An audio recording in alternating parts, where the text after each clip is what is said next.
munsi dupanga ukuntu tugiye urabona twaraguye Gasamunyiga we ari we agenzura ibyo hanze naho ngende ndacunga umutekano w'umunsi gucunga umutekano nanjye gucuruza uyu munsi ushaka ko dukorera amafaranga ibi byose bigomba gukora amandazi arimo urusenda ntacyo byandika nyine gahunda y'uno munsi wica mu mutekano ukoresha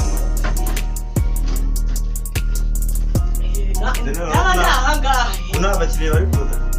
aya nta kibazo turabyirira turabyirira aya bari buze si uko batazara ko bataza karibu kiriya karibu yego kiriya ndabazanye karibu kiriya murapata iki amandazi arashyushye murarya ubundi ibintu bijyanye na karindazi hano ni murye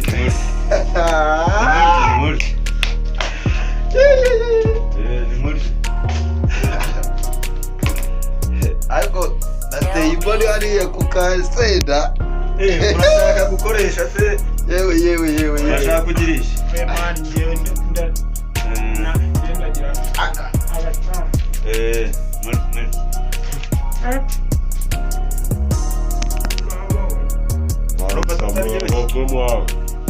urumva ataryoshye yemba usiga n'ingofero ngenda utunya dutanu ndagaswa aya disubire nta bintu se by'agatabu ufitemo itabi bwoko ki akamugimani hari intore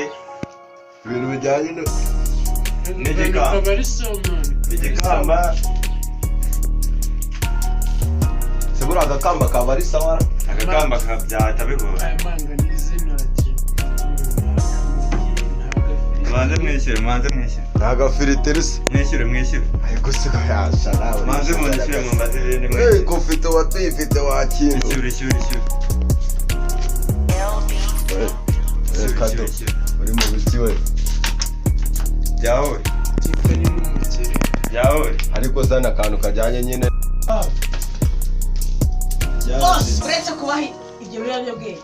urubyiruko rw'iki gihe rwijanditse mu biyobyabwenge amatabi ngaho ibitabi oya utagira ahantu ujya mutagira ahantu mujya mwese ariko n'amandazi bari kurya dore bamaze ufite amatabi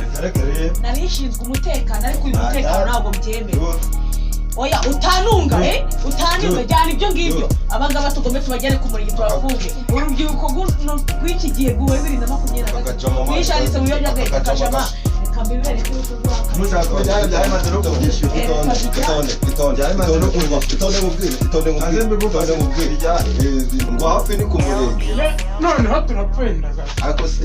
gende nta n'akantu uzanye oya ukazana